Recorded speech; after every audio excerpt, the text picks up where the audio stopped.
لا إله إلا الله لا إله إلا الله لا إله إلا الله ما لنا رب سوى لا إله إلا الله لا إله إلا الله لا إله إلا الله ما لنا رب سوى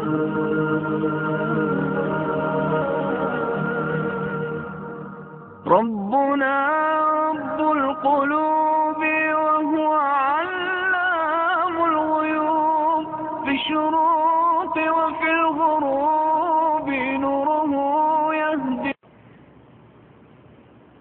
إن الحمد لله نحمده ونستعينه ونستغفره ونعوذ بالله من شرور أنفسنا ومن سيئات أعمالنا من يهده الله فلا مضل له ومن يضلل فلا هادي له أشهد أن لا إله إلا الله وحده لا شريك له وأشهد أن محمدا عبده ورسوله أما بعد أعوذ بالله من الشيطان الرجيم بسم الله الرحمن الرحيم قد كانت لكم أسوة حسنة في إبراهيم والذين معه إذ قالوا لقومهم إنا براء منكم ومما تعبدون من دون الله كفرنا بكم وبدا بيننا وبينكم العداوة والبغضاء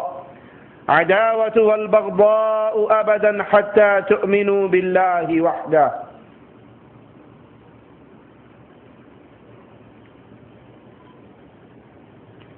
مسلمان دوستی اور دشمنی کرتے ہوئے اسلام کو سب سے پہلے اس کی بنیاد بناتا ہے. دوستی بھی اس سے کرتا ہے جس سے اسلام کرنے کی اجازت دیتا ہے، اور دشمنی بھی اس سے کرتا ہے جس سے دشمنی کرنے کی اسلام اجازت دیتا ہے. لوگوں کے ہاں دوستی اور دشمنی کے کئی معیار ہیں. کوئی ملکوں کی بنیاد پہ، کوئی برادریوں کی بنیاد پہ، کوئی رشتہ داروں کی، خاندانوں کی بنیاد پہ. جو لا الہ الا اللہ پڑھ کر وادی ایمان میں قدم رکھتا ہے، وادی اسلام میں داخل ہوتا ہے، اس کے رنگ ڈھنگ بدل جاتے ہیں. اس کی دوستی اس سے ہوتی ہے جو اللہ سے محبت کرتا ہے، اس کی دشمنی اس سے ہوتی ہے جو اللہ سے دشمنی کرتا ہے، وہ رشتے میں اس کا کچھ ہی کیوں نہ لگتا ہو. رئیس المنافقین نے جب یہ کہا کہ آج عزت والے مدینے سے ذلیلوں کو نکال دیں گے، تو مدینہ واپسی پر سب سے پہلے اسی کا بیٹا جو سچا مومن تھا وہ دہلیز پہ آ کر کھڑا ہو گیا. ہر گزرنے والے کو گزرنے دے رہا ہے اور تلوار بلند ہے. جب بابا آتا ہے تو اس کے سینے پہ رکھ دیتا ہے. تو نے کہا تھا عزت والے ذلیلوں کو مدینے سے نکال دیں گے، تو ذلیل ہے، محمد عزت والے ہیں صلی اللہ علیہ وسلم. اب اس نے یہ نہ دیکھا کہ یہ میرا باپ ہے، اس نے یہ دیکھا کہ یہ محمد علیہ السلام کا دشمن ہے، اور جو محمد علیہ السلام کا دشمن ہو وہ مومن کا دوست نہیں ہوا کرتا. عبد الرحمن نے کہا تھا سیدنا ابو بکر رضی اللہ عنہ وارضاہ سے، موقع جنگ پر 3 مرتبہ میری تلوار اٹھی، مجھے آپ کا چہرہ نظر آیا، یہ سوچ کر رک گیا کہ بابا ہے. ابو بکر صدیق رضی اللہ عنہ وارضاہ فرماتے ہیں، بیٹا تیری خوش قسمتی کہ ابو بکر کی تلوار کے نیچے تیری گردن 1 مرتبہ بھی نہیں آئی. تو نے تو 3 مرتبہ باپ ہونے کی وجہ سے چھوڑا تھا، اگر میری تلوار کے نیچے تیری گردن 1 مرتبہ آ جاتی محمد کا دشمن سمجھ کے کاٹ ڈالتا. اور یہی تعلیم اہل ایمان کو اللہ کی کتاب دے رہی ہے۔ آئیے قرآن حکیم کی آیات پہ غور کرتے ہیں۔ قد کانت لکم اسوۃ حسنۃ فی ابراہیم، تمہارے لیے اسوہ حسنہ، آئیڈیل زندگی ابراہیم علیہ السلام کی، والذین معہ، اور جو ان کے ساتھی تھے، اذ قالوا لقومہم، انہوں نے جب اپنی قوم سے کہا انا براء منکم ومما تعبدون من دون اللہ، ہم تم سے بری ہیں، ہم تم سے بیزار ہیں، ہم تم سے الگ ہیں، ومما تعبدون من دون اللہ، تم سے بھی بری ہیں، اللہ کو چھوڑ کر جن کو تم پوجتے ہو ان سے بھی بری ہیں، ان سے بھی بیزار ہیں۔ تم اللہ کو خالق مالک رازق سمجھ کر اس کی عبادت نہیں کرتے، اور ہم اللہ کی عبادت کرتے ہیں، اس کی عبادت میں کسی کو شریک نہیں ٹھہراتے۔ ہم دو قومیں ہیں، ابراہیم علیہ السلام اور آپ کے ساتھ یہ اعلان کر رہے ہیں ہم تم سے بھی بری ہیں اور تمہارے ان معبودوں سے بھی بری ہیں جن کو تم نے اللہ کے علاوہ معبود پکڑ لیا ہے۔ کفرنا بکم، ہم انکار کرتے ہیں تمہاری ملت کا، تمہارے دین کا، تمہارے مذہب کا، تمہارے دشمن ہیں، تمہارے انکاری ہیں۔ وَبَدَا بَيْنَنَا وَبَيْنَكُمُ الْعَدَاوَةُ وَالْبَغْضَاءُ، اب یہ نہیں کہ ہم یہ کہیں زبان سے کہ ہم تم سے بری اور نماز کے وقت پہ پھر تمہیں امام بنا لیا جائے، الیکشن کے موقع پہ چندہ مانگنے کے لیے، ووٹ مانگنے کے لیے تمہارے مذہبی پروگراموں میں شرکت بھی ہو جائے، قربانی کی کھالوں کا سیزن آئے تو تم سے کھالے لینے کے لیے ہاتھوں میں ہاتھ ڈال دیے جائے۔ اس برات سے ثابت کیا ہو رہا ہے؟ ہم تمہارے منکر، ہم تم سے بیزار، تمہارے مذہب سے بیزار۔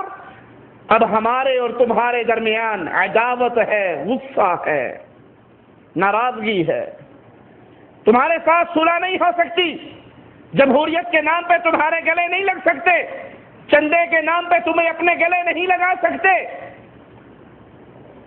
سیاسی تحریکوں میں تمہیں اپنا قائد اور رہبر نہیں مان سکتے۔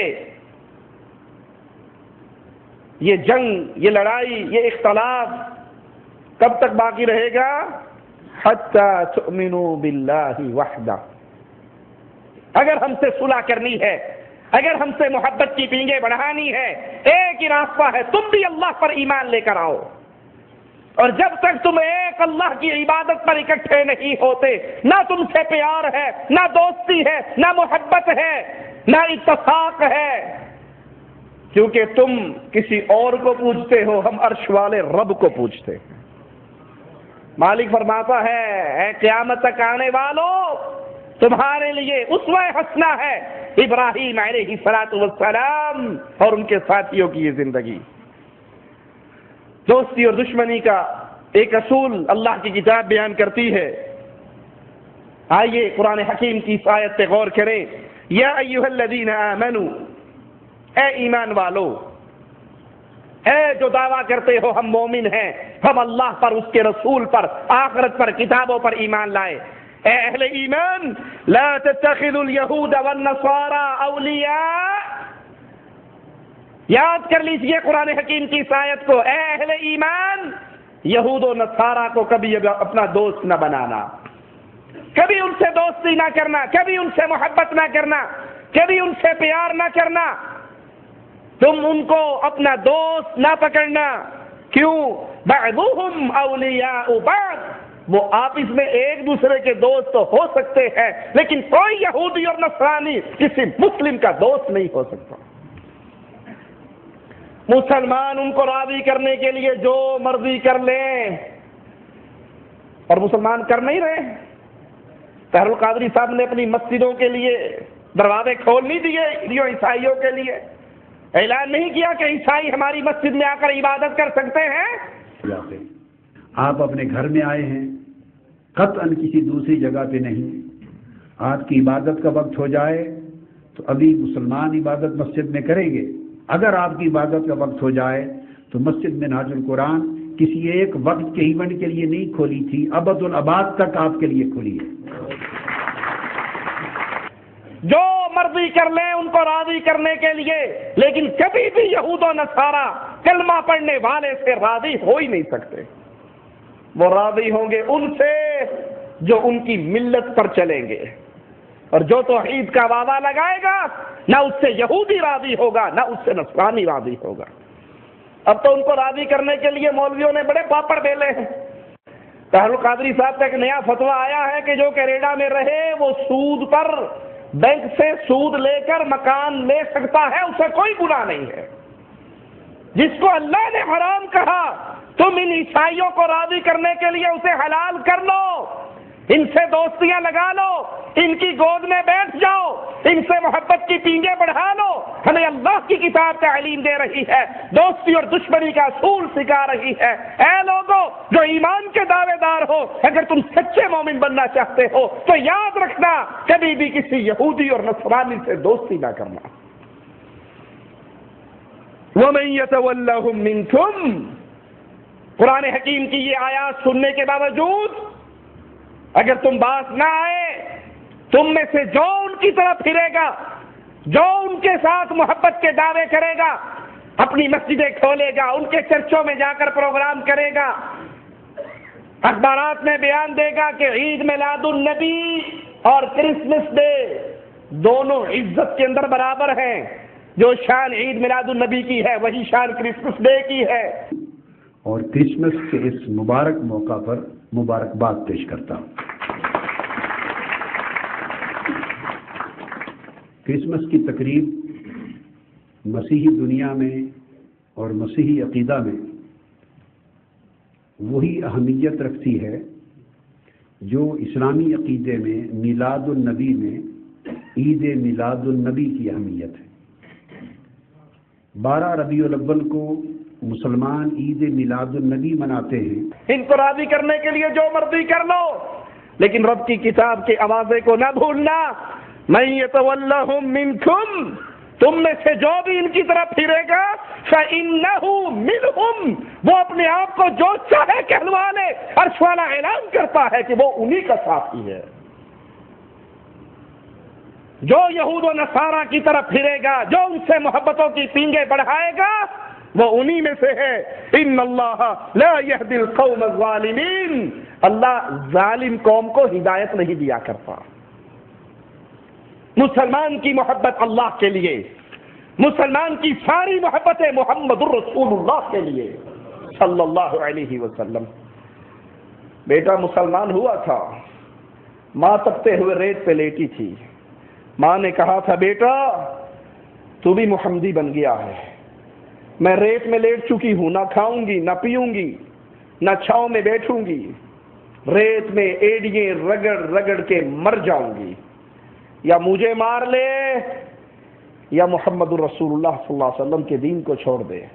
اب مقابلہ آیا تھا ماں کا اور محبت مصطفیٰ کا. کہا تھا ماں تو ایک ہے، میں نے ایک کے پیٹ سے جنم لیا ہے، کاش میں نے ایک کے پیٹ سے جنم نہ لیا ہوتا، 100 ماں کے پیٹ سے جنم لیتا، پر میرے سامنے 100 کی 100 ایڑییں رگڑ رگڑ کے مرنا شروع ہو جاتی، سب کو مروا لیتا، محمد کو پھر بھی نہ چھوڑتا صلی اللہ علیہ وسلم. مسلمان کی محبت وہ اللہ سے، وہ رسول اللہ سے، وہ اللہ کی کتاب قرآن سے، اور جو اللہ اور اس کے رسول اور قرآن سے دشمنی کرتا ہے مسلمان